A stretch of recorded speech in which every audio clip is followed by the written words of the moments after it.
하겠습니다. 시작. 내가 보니 바다에서 한 짐승이라 올라오는데 뿔이 열려 머리가 7이라 그 뿔에는 10왕관이 있고 그 머리들에는 신성모독하는 이름들이 있더라. 내가 본 짐승은 표범과 비슷하고 그 발은 곰의 발과 같고 그 입은 사자입 같은데 용이 자기 능력과 보좌와 큰 권세를 그에게 주었더라. 그의 머리 하나가 상하여 죽게 된 것 어쨌든 그 죽게 된 것 상처가 나매 온 땅이 놀랍게 여겨 짐승을 따르고 용이 짐승에게 권세를 주므로 용에게 경배하며 짐승에게 경배하여 이르되 누가 이 짐승과 같으냐 누가 능히 이와 더불어 싸우리요 하더라. 또 짐승이 모독을 하는 입을 받고 또 42달 동안 일할 권세를 받으리라. 짐승이 입을 벌려 하나님을 향하여 비방하되 그의 이름과 그의 장막 곧 하늘에 사는 자들을 비방하더라. 또 권세를 받아 성도들과 싸워 이기게 되고 각 족속과 백성과 방언과 나라를 다스리는 권세를 받으니 죽임을 당한 어린 양의 생명책에 창세이로 이름이 기록되지 못하고 이 땅에 사는 자들은 다 그 짐승에게 경배하리라.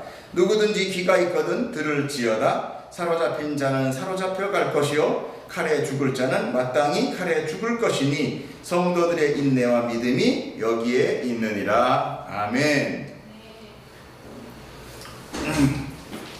자, 우리 같이 기도하겠습니다. 땡큐. 감사합니다.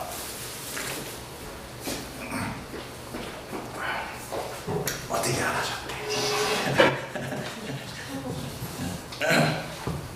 자, 우리 기도하겠습니다. 하나님, 오늘도 이 말씀 가운데 엎드립니다. 주님이 이 말씀을 우리가 깨우치게 하시고 알아듣게 하시고 우리가 생명되게 하여 주시옵소서. 마지막 날에 일어날 모든 것들, 지금 일어나는 것들 우리가 미리 알아 하나님 그것에 눌린 자 그것에 걸려 넘어지지 않게 하시고 승리하게 하여 주시옵소서. 네. 감사하며 예수님 이름으로 기도드렸사옵나이다. 네. 아멘. 자, 우리가 아까 우리가 본 것 중에 12장 17절을 한 번만 같이 한번 읽어보겠습니다. 시작. 용이 여자에게 분노하여 돌아가서 그 여자의 남은 자손 곧 하나님의 계명을 지키며 예수의 증거를 가진 자들과 더불어 싸우려고 바다 모래 위에 서 있더라. 지난주에 우리는 무엇을 공부를 했냐면 구약의 아브라함의 자손, 이삭의 자손, 야곱의 자손인 그 12지파. 그 12지파는 즉 이스라엘, 영적 이스라엘의 믿음의 남은 자, 이 남은 자들의 믿음의 고난과 인내로 신약의 메시아를 탄생시킵니다. 바로 이것이 영적 교회다라고 얘기를 했죠. 우리가 그 이스라엘 12지파 이스라엘이 신약의 이 교회를, 신약의 메시아를 잉태해서 낳는 거예요. 그 믿음이, 그 고난이.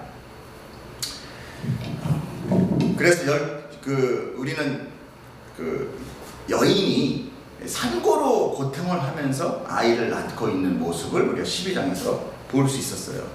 그 아이는 어떤 아이였느냐? 장차 철장으로 만국을 다스릴 남자 아이였어요.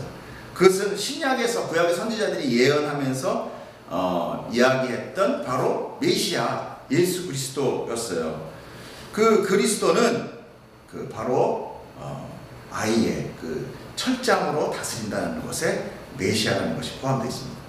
그리고 그 여인은 아까 말씀드렸다시피 교회를 상징하는 거였고 믿음의 인내는 메시아를 탄생시키고 하나님의 뜻이 우리에게 이루어지며 마지막 날 승리를 보게 할 것이다 라는 것을 예표하고 있었어요.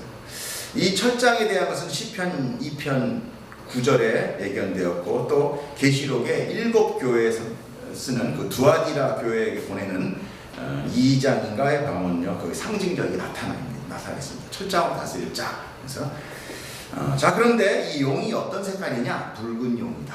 붉은 용. 붉었다는 것은 성경은 항상 그 죄를 얘기해요. 우리의 주홍 같은 죄, 붉은 죄. 하나님이 나를 희게 하셨다. 붉은 것은 죄를 상징합니다.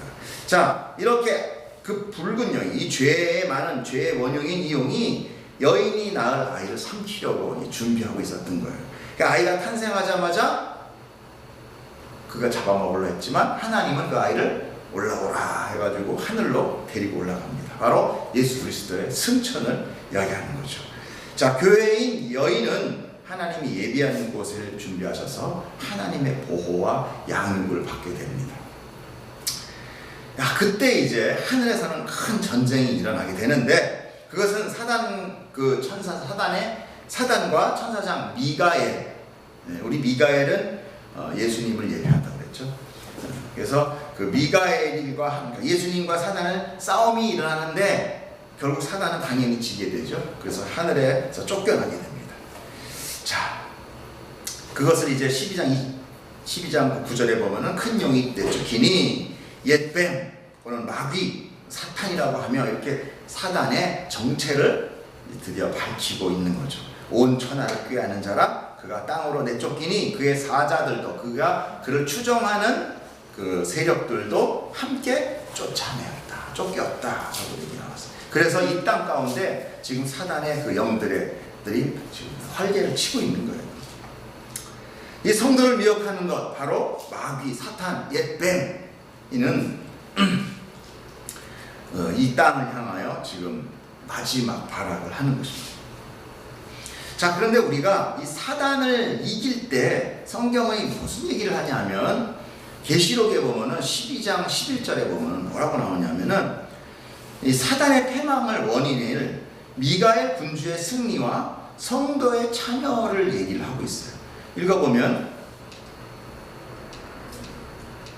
자, 또 우리 형제들이 어린 양의 피와 자기들이 증언하는 말씀으로 그를 이겼다. 어린 양의 피와 자기들이 증언하는 말씀. 증언하는 말씀은 뭐겠어요? 결국 예수 그리스도의 말씀, 성경 말씀, 그 진리를 가지고 이겼다는 거예요. 그들은 죽기까지 자기의 생명을 아끼지 아니하였도다. 이거 뭐예요? 아끼지 않았다는 것은 죽었다는 거예요? 살았다는 거예요? 죽었다는 거예요.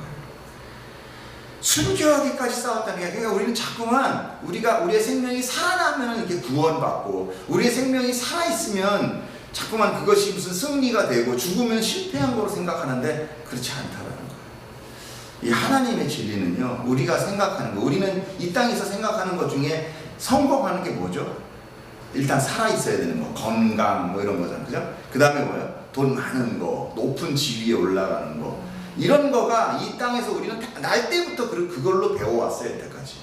그런데 이 성경을 가만히 들여다보면요, 그거와는 전혀 다른 가치 기준을 제시하고 있어요.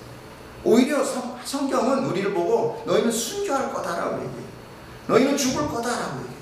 마귀가 이길 거다라고 얘기해요. 두 증인 역시도 그 마귀에게, 그 용에게 져서 죽어서 길거리에 시체가 놔둔 거예요. 그럼 우리는 그걸 보고 졌구나. 우리는 그게 패배를 생각하는데 아니에요. 모든 생명의 주권은 하나님께 있고 사단이 죽이는 것은 육적인 죽음밖에 없다는 거예요. 자, 이 성도가 지금 무엇으로 승리했습니까? 첫 번째, 어린 양의 피, 보혈. 그죠? 그 다음에 두 번째 뭐예요? 성도의 증언하는 말씀. 이 두 개가 바로 우리의 영적 전쟁의 무기라는 거예요.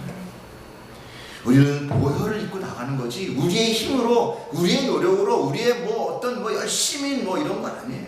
그 다음에 뭡니까? 말씀. 그래서 우리가 이렇게 매번 성경을 보는 거예요.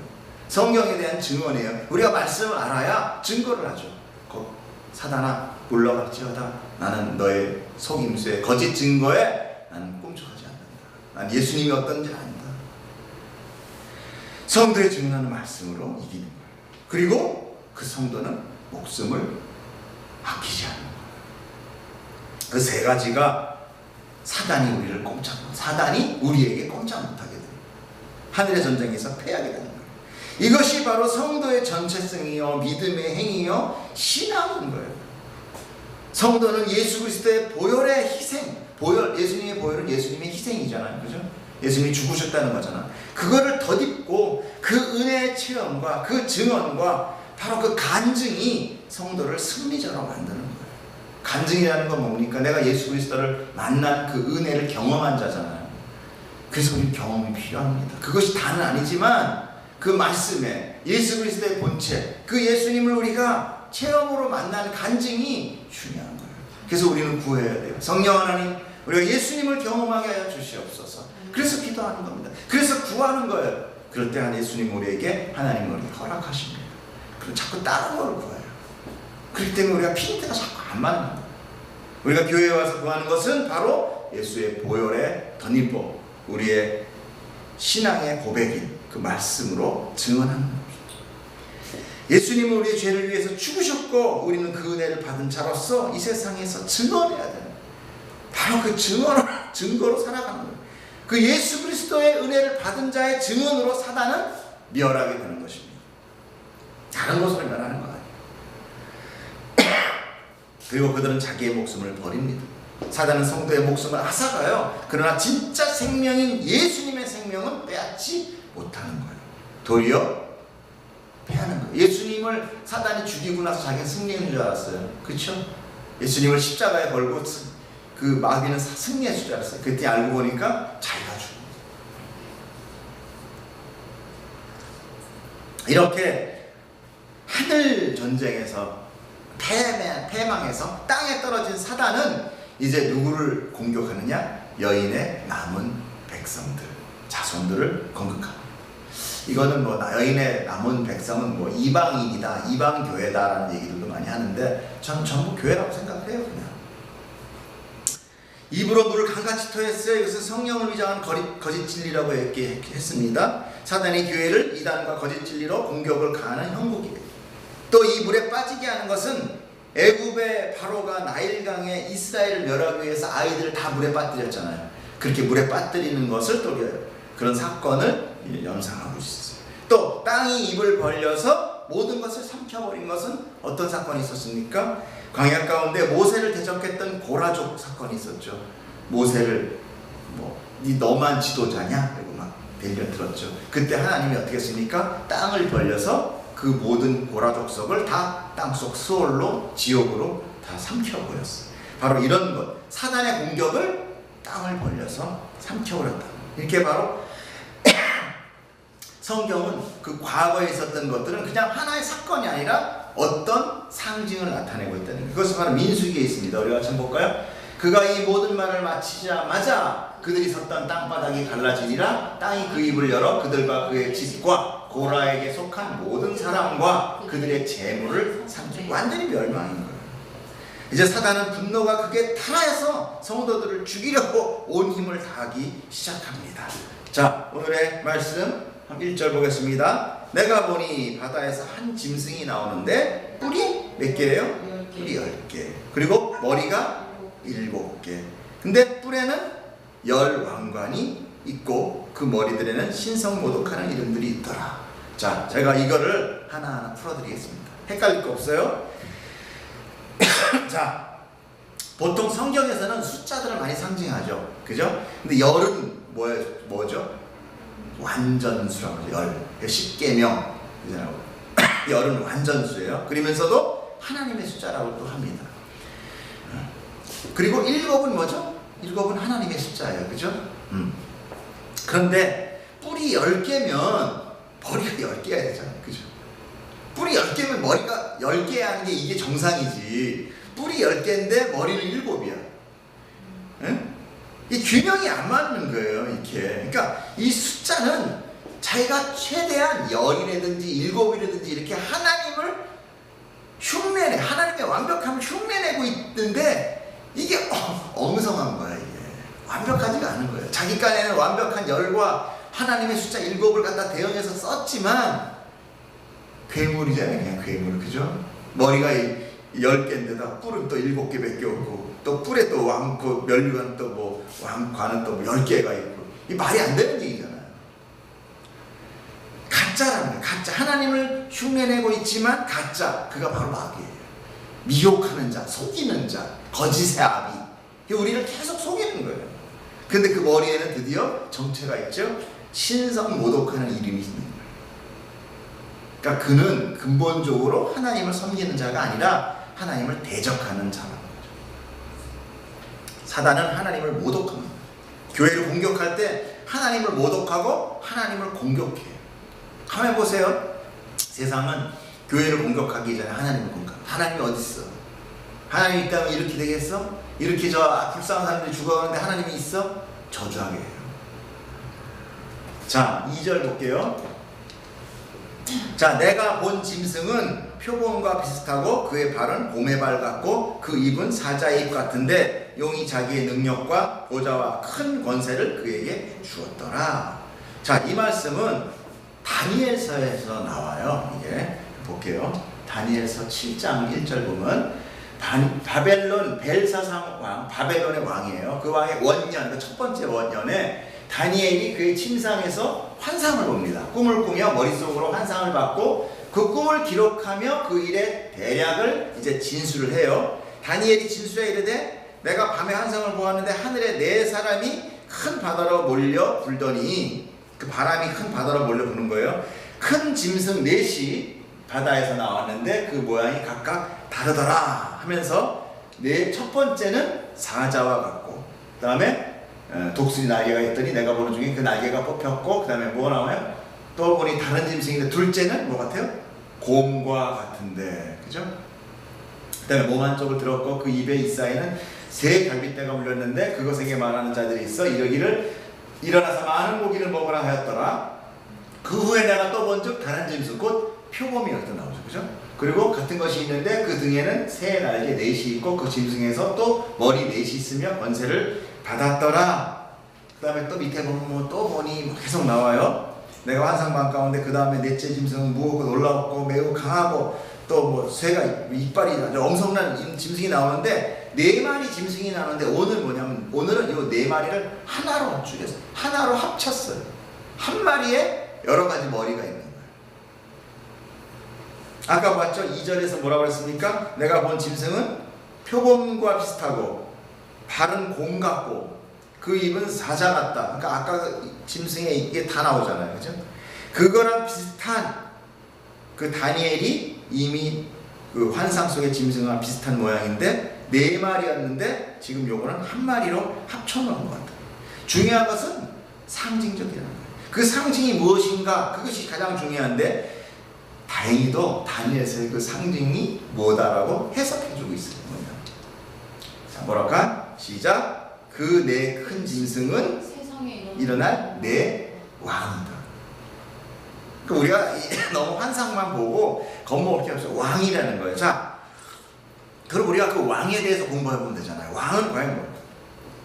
자, 그 당시 이스라엘에서 일어나는 큰 왕은 누구 있어요?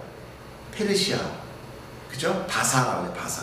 그 다음에 아수르, 뭐 바벨론, 로마 이런 것들이 네 마리의 그 짐승이다라고 얘기할 수가 있고 또 그 시대마다 다스리는 세상의 존재들을 상징하고 있는. 또 우리는 꼭 나라만이 아니라도 또 지도자들도 있잖아요. 뭐 김일성, 김정일이, 무솔리니, 히틀러 이런 사람도 있을 수 있어요.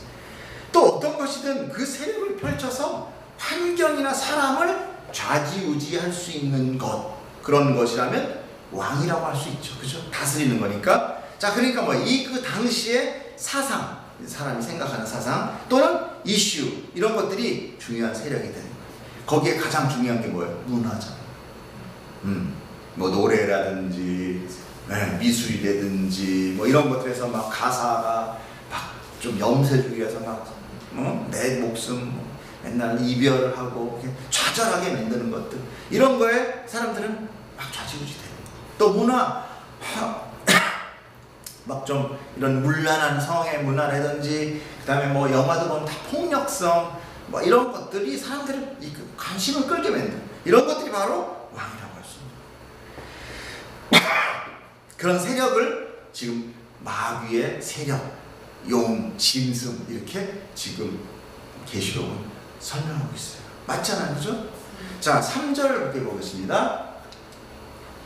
그의 머리 하나가 상하여 죽게 된 것 같더니 그 죽게 되었던 상처가 나음에 온 땅이 놀랍게 여겨 짐승을 따라가요. 용이 짐승에게 권세를 주므로 용에게 경배하며 짐승에게 경배하여 이르되 누가 이 짐승과 같으냐 누가 능히 이와 더불어 싸우리요 하더라. 자, 이것 역시도 잘 보면요 뭔가가 죽게 되었는데 살아났다 라는 게 있죠. 계시록 5장 6절에 보면 내가 보니 보좌와 내 생물과 장로들 사이에 한 어린 양이 서 있는데 일찍이 죽임을 당한 것 같더라. 자, 이게 누구죠? 예수님. 그러니까 지금 아까 그 얘기가 바로 무슨 얘기냐면 예수 그리스도를, 아까는 하나님을 패러디했잖아요. 지금은 예수를 패러디한 거예요. 그래서 머리 하나가 죽게 된 것 같은데 다시 살아나고, 거기에 그 짐승이 이렇게 사람들이 막 기적을 행하고,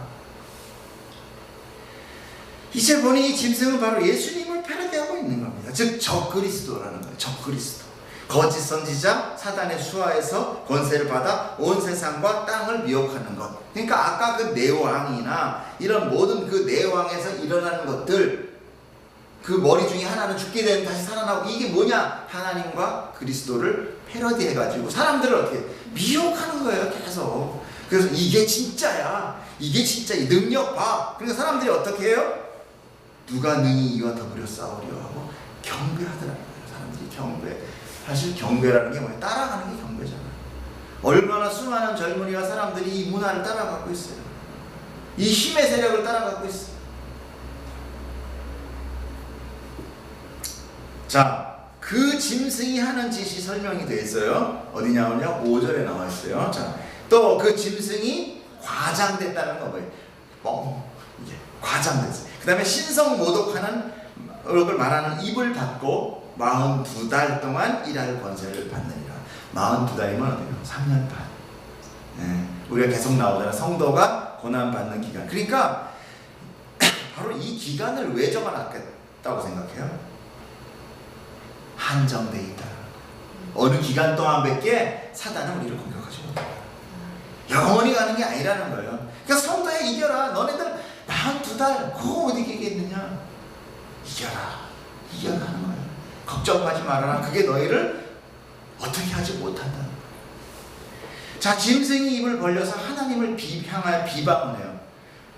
그 신성모독이라는 거 있잖아요. 그 다음에 그의 이름과 그의 장막 곧 하늘에 사는 자들도 비방을 해요. 그 다음에 또 7절에 뭐예요? 또 권세를 받아서 성도들과 싸워 이긴다니까. 이겨요. 각 족속과 백성과 방언과 나라 뭐예요? 온 민족, 온 천하의 권세, 다스리는 권세. 그래서 지금 이 땅은, 이 세상은 누가 다스려요? 사단이 다스리고 있다는 거예요. 첫 번째, 신성모독. 두 번째, 하나님과 그 이름과 그의 장막. 그의 장막이 누구야? 하나님의 장막이 어디? 우리잖아. 교회를 향하여 비방해요. 비방하죠, 지금 교회. 얼마나 비방해요. 그 다음에 넷째, 성도들과 싸워서 이겨요. 이긴다니까. 근데 우린 자꾸만 교회가 이기려고 해요. 그러니까 우리가 그걸 참 잘 생각해야 돼. 성경을 보면은 어느 하나도 교회가 사단을 싸워서 이기는 대목이 안 나와. 그냥 미움을 받을 것이다, 너희가 죽을 것이다, 고난 받을 것이다 그러지, 야 성도들아 나가서 사단을 때려 부셔라, 이렇게 안 나와. 왜 그런 것 같아요? 저는 이거 굉장히 고민을 많이 했어요. 너무 억울하잖아. 우리 하나님의 자녀라고 하는데, 그러면 수많은 교회들이, 수많은 지금 기독교 단체들이 행하고 있는 이 대적하는 일들은 과연 무엇인가? 저는 혼란이 와요. 다 여기 정체성은 뭐, 정말 믿음으로 생각하는 것은 무엇일까? 아무것도 하지 말아야 되는 거야? 그리고 네 번째는 뭡니까? 이 사단이 온 세상을 어떻게 하고 있어요? 다스리고 있다는 거예요. 다스린다는 생각을 한번 해보세요. 사단이 다스리고 있다는 것은 성도들이 이기고 있다는 거예요? 지고 있다는 거예요? 지고 있다는 거죠. 성도들이 이기면 다스릴 수 있어요? 없어요? 없죠. 근데 하나님이 지금 말씀하시는데, 이 사단이 지금 성도들과 싸워서 이기고 온 천하가 그를 경배한다는 거예요. 바로 우리가 살고 경험하고 있는 지금의 이 세상을 얘기해요. 이 성도의 현 주소를 얘기하고 있어요. 사람들은 바로 이 세상을 다스리는 짐승을 경배해요. 그렇지 않아요? 지금 문화, 세력 모든 것도 경배한다니까. 그리고 성도들마저도 이 세상이 주는 그 먹이를 받아먹기 위해 목숨을 다한다니까. 나중에 우리가 이 다음 주에 공부할 게 뭐냐, 바로 666기에 그 표를 받는 자. 그 짐승이 우상이 되고 그 짐승이 주인으로 군림하고 있어요. 하물며 그 짐승이 허락해 우리 예배도 드리잖아요. 짐승이 만들어놓은 스케줄에 의해서 이 세상이 만들어놓은 그런 공휴일 때, 우리가 일하지 않을 때 빈 시간에 우리는 예배 드리잖아요. 우린 진대니까요. 이기 못해. 그런 짐승이 허락하여 우리 예배도 드리고 선교도 나가고 봉사도 하고, 짐승이 막았으면 우리 아무것도 할 수 없어요. 무기력해져요.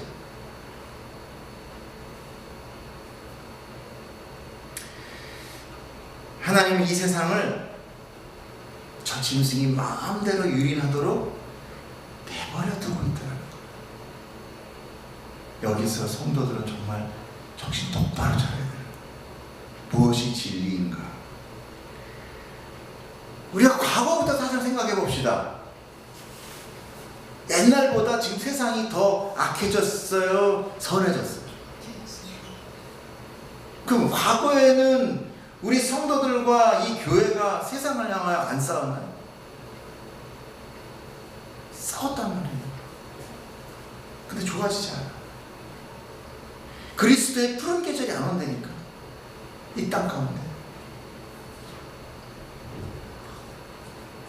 엄청나게 더 나빠지고 점점 그 나빠진 소용돌이 속으로 계속 빠져들어가고 있어요. 그런데 우리가 여기서 잠시 눈을 돌려서 하나님은 이 세상을 어떻게 한다고 그래요? 다시 복구하셔서 새 것으로 만드신대요? 아니면 멸하신대요? 하나님은 이 땅을 멸하실 거예요. 하나님이 공의로 멸하려면 이 세상이 선이어야 돼요? 악이어야 돼요? 악이야. 정신 잘 차려서 우리가 들어야 돼요. 정말 자칫 잘못하면 큰일 나. 그럼 악이 되려면 누가 다스려야 돼요? 사탄이 다스려야 돼요.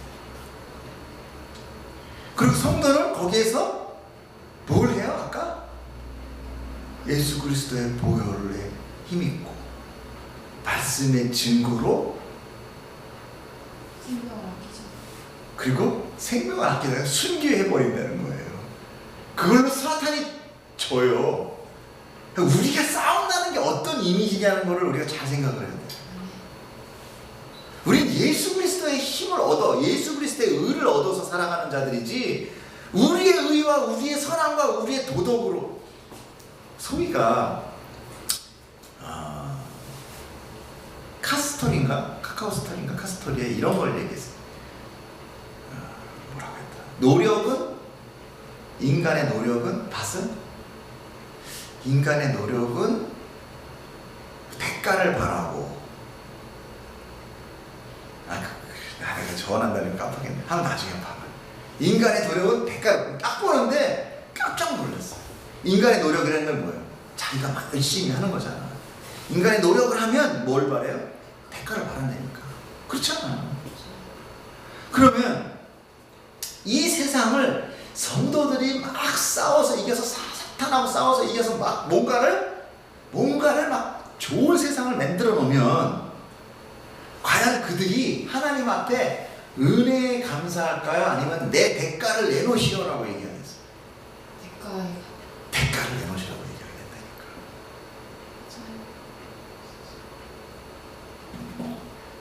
우리가 정말 참 잘 봐야 돼요. 잘 봐야 돼. 우리 그동안 너무나 다르게 배웠다니까. 교회에서 배운 걸.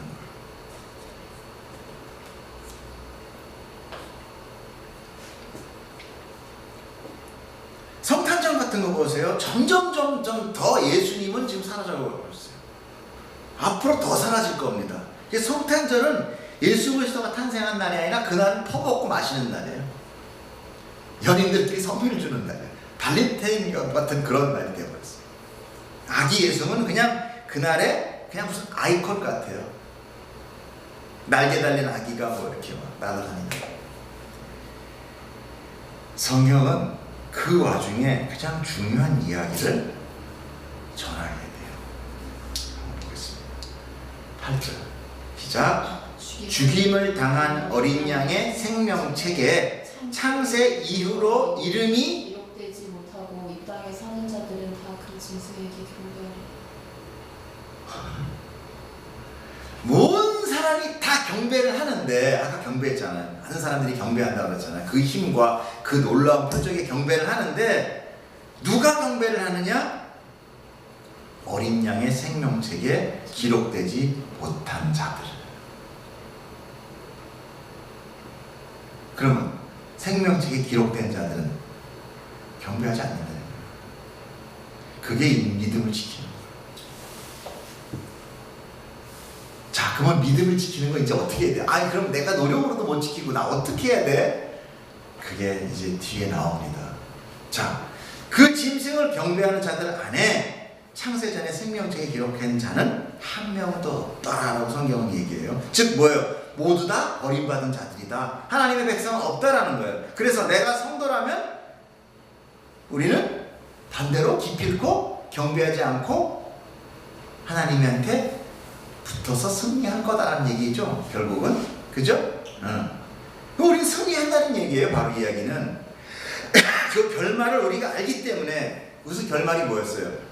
성도가 승리하는 것. 그걸 우리가 이 계시록을 통해서 알기 때문에 우리는 죽어도 증인의 삶을 포기하지 않는 거예요. 왜? 우리는 승리할 거니까. 쉽게 해서 그 영화의 끝장면은 안 되니까. 그러면 주인공이 중간에 죽었어. 그래도 결국은 어떻게 약을 먹이든 갑자기 무슨 뭐가 태어나서 다시 살아나는 거를 우리는 안 되는 거야. 왜? 끝에 그가 살아있는 걸 봤기 때문에. 그러니까 영화의 끝장면을 본 사람은 좀 재미없잖아. 그죠? 그렇지만 여유가 있어. 그러나 안 본 사람은 너무 가슴이 아픈 거야. 포기하는 거야. 실망하는 거야. 우리는 승리할 겁니다. 결말을 알기에 내가 죽음으로 증인의 삶을 사는 거예요. 내 죽음이 아깝지 않은 거예요. 왜? 하나님 다시 살릴 거니까. 두 증인이 죽어있는데 하나님 어떻게 했어요? 다시 생기가 들어가서 살아났다니까. 그래서 성도는 그 십자가의 보혈과 증거의 말씀으로 이긴다라고 얘기 나오는 거예요. 이긴다. 우리의 힘이 아닌 보혈의 힘과 그 말씀의 힘으로 이긴다. 자, 근데 우리 마지막 말씀 한번 읽어보면서 오늘 말씀 마치려고 해요. 자, 중요한 이야기가 있어요. 이제 이거의 가장 중요한 이야기입니다. 9절 보겠습니다. 같이 읽어보세요. 시작. 누구든지 귀가 있거든 들을지어다. 이런 얘기 보통 언제 나와요? 중요한 메시지, 비밀에 감춰있는 메시지. 들을 자만 들어라. 내 백성 외에는 듣지 마라. 이거예요. 10절 뭐예요? 사로잡힐 자는 사로잡혀 간대. 그 다음에 뭐예요? 칼에 죽을 자는 마땅히 칼에 죽을 것이니 성도들의 인내와 믿음이 여기 있다. 와, 어때요? 이 성경 어떻게 받아들여야 돼요? 우리는 어떻게 알았어요? 사로잡힐 자를 구해주고 칼에 맞아 죽을 자를 하나님이 건져내서 우리는 안 죽을 거다. 근데 그렇게 되면 뭐가 돼요? 성도가 순교를 못해요. 우리가 계시록 초반에 봤죠. 보좌 앞에 앉아있는 그 장로들, 24장로들, 그리고 수많은 성도들, 흰옷을 입고 있는 성도들이 어땠어요? 일찍이 예수님이고 다 받은 죽은 자들이었잖아요. 순교하였다 그러죠. 그 성도는 순교한 자들이라는 거예요. 그럼 세상에서 순교한 자가 승리자예요? 패배자예요? 세상에서는 패배자라니까. 하나같이 하늘의 법과 세상의 법은요 반대라는 걸 우리가 알 수 있어요. 세상에서는 어떻게 끝까지 싸워서 이겨야지 승리해요. 근데 지금 하나님의 법은 그 믿음 붙들고 사단이 우리를 쳐 죽일 때까지 죽어버리는 거예요. 그게 이기는 자예요. 안 죽으려고 노력하는 자, 그게 불신자이니까. 어렵죠.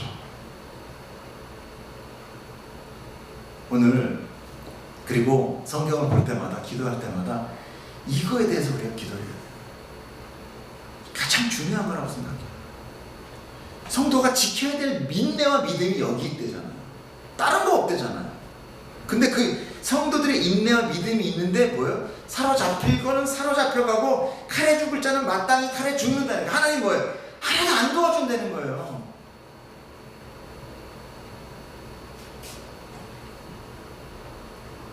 뭐라 그래 9절에 누구든지 귀 있는 자는 들을지어다.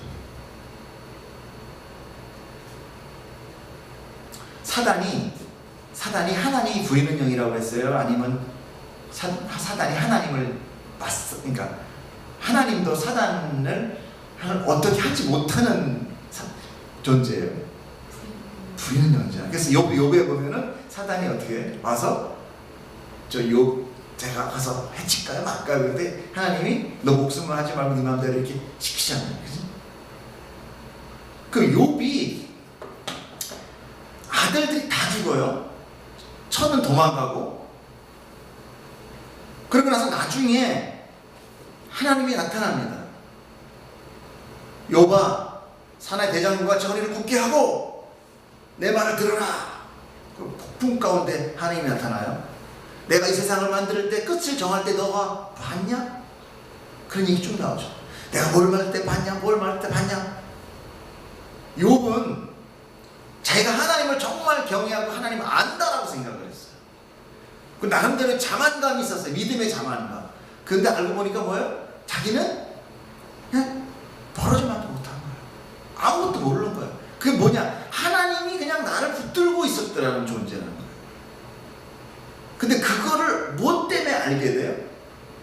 다 이를 때 안 되니까. 처참한 가운데 하나님을 알게 돼. 하나님을 신뢰한 자가 돼. 그렇다면 우리는 다는 몰라. 우리는 다 몰라요. 그치? 어떻게 하나님의 경륜을 우리가 인간이 다 할 수 있어요? 모르지만 하나님은 자기 백성을 자기 백성 만들기 위해 순수한 백성 만들기 위해 사단을 이용한다. 그리고 유한한 한때도 때 반때 이 세상의 삶을 성도에게 제공하고 있다.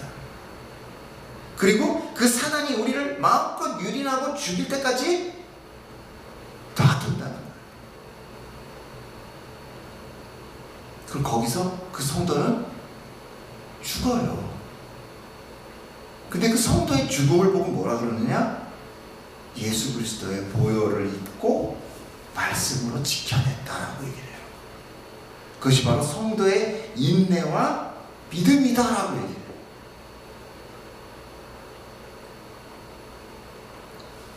이거 한 가지만 얘기하고 끝낼게요. 하나님이 이스라엘 백성을 데리고 애굽 땅에서 나올 때 지도를 보면은 나일강 상류로 해가지고 시내산으로 이렇게 올라가서 들어가는 길이 있고, 해변길이라고 해서 이렇게 해변으로 올라가는 길이 있고, 나일강이 점점 벌어져가지고 홍해를 건너가는 그 길이 있는데, 지리학자적으로 신학자들이랑 정확하게 넘어가는 길은 잘 몰라. 그런데 바다가 갈라지고 그 바닷물이 합쳐서 다 그 애국 군대가 물에 빠져 익사를 하려면 엄청 많은 하류가 돼야 된다는 거예요. 홍해가 깊은 곳이 돼야 된다는 거예요. 근데 그 깊은 곳은 가려면은 쭉 내려가면 거기에 깎아지는 벽들이 있고 암벽들이 있고 어떻게 다른 데로 도망갈 길이 없는 길이에요. 하나님은 왜 자기 백성을 몰고 그 이스라엘을 구원하신다고 하면서 왜 막다른 골목으로 이끌어 가시냐는 거예요. 그들이 얼마든지 도망갈 수 있는 위의 육지로도 갈 수도 있잖아. 그런데도 불구하고 하나님은 더 이상 돌아갈 수 없는 바다끝, 완전 등은 이제 홍해요. 앞에서는 뒤에서는 애굽의 군대가 쳐들어와요. 좌로다 우로도 가지도 못하고 우린 이제 죽었다 하는 게 성경에 나와 있어요. 그죠? 하나님은 글로 몰아가요. 자기 백성은 마치 뭐 할 것 같이 다 죽여버릴 것 같이 글로 몰고 간다니까. 그리고 그 백성들이 막 난리 보거지를 치면서 이제 모세를 원망하고 우린 죽었다 할 때 모세가 뭐라고 얘기하냐면, 우리가 그렇게 찬양하는 뭐라고 그래? 너희는 가만히 있어. 하나님의 하나님됨을 알지어다. 구원을 하신다는 거예요. 그리고 나서 어떻게 해야 돼요? 동풍이 불어서 밤새도록 그 홍해를 말려서 그 질청 같은 진흙밭이 마른 땅이 돼서 그 몇백만에 300만이면 9천보다 많은 인구가 그걸 걸어간다. 그리고 걸어간 다음에 그 홍해를 어떻게 해요? 다시 닫아버린다는 건 뭐야? 다시 돌아갈 수 있다 없다? 돌아갈 수 없다. 하나님의 택함은요, 우리를 사로잡히게 되는, 우리를 칼에 죽게 되는,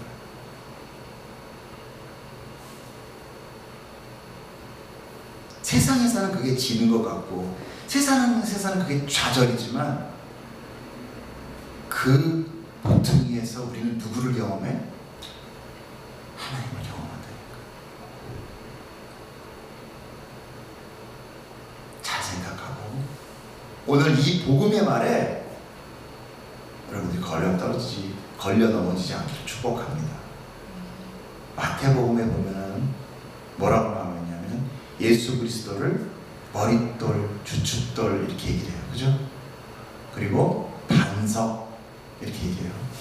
그래서 예수님이 뭐라고 그러냐면 이 돌이 사람에게 떨어지면 사람을 박살내겠고 이 돌 위에 사람이 떨어지면 사람이 가루가 될 것이다 라고 얘기해요. 복음은 우리가 생각하는 아름다운 무지갯빛이야. 이 세상에서 복음은 우리가 갖고 있는 고정관념, 우리가 가지고 있는 이 죄의 나의 주인이 된, 내가 주인 되고 있잖아 지금, 내가 왕 된 이거를 박살내는 게 복음이에요. 그래서 이 말에, 이것에 걸림돌 되지 말아요. 오늘 계시록을 통해서 우리는 뭐야? 누구든지 귀가 있거든 들을지어다. 사로잡힐 자는 사로잡혀갈 것이요 칼에 죽을 자는 마땅히 칼에 죽을 것이니 성도들의 인내와 믿음이 여기 있다. 우리는 성도의 믿음을 통한 고난에 대하여 막아달라고, 피하게 해달라고 기도해요. 이기게 해달라고 기도해요.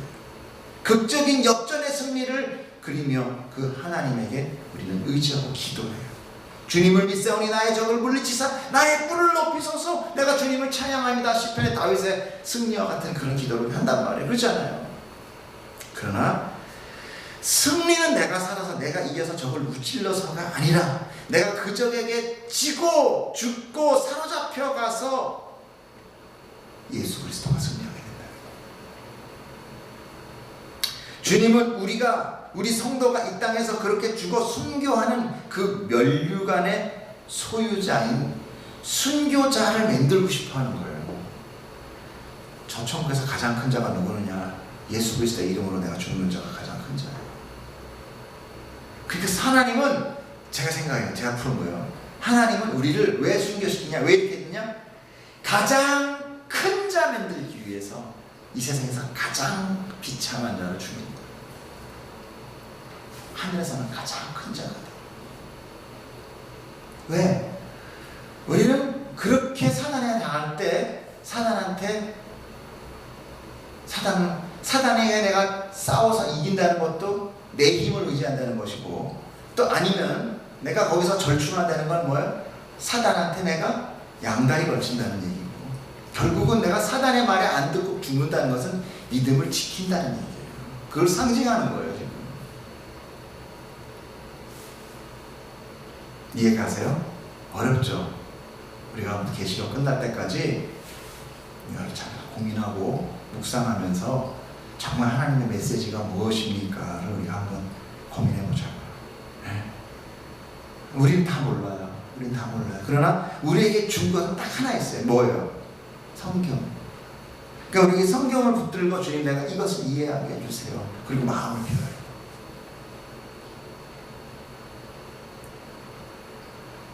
그 죽음을 뛰어넘는 인내와 순종과 신실하신 하나님을 의심하지 않고 오로지 믿는 그 신앙. 그 신앙으로 하나님의 나라는 완성됩니다.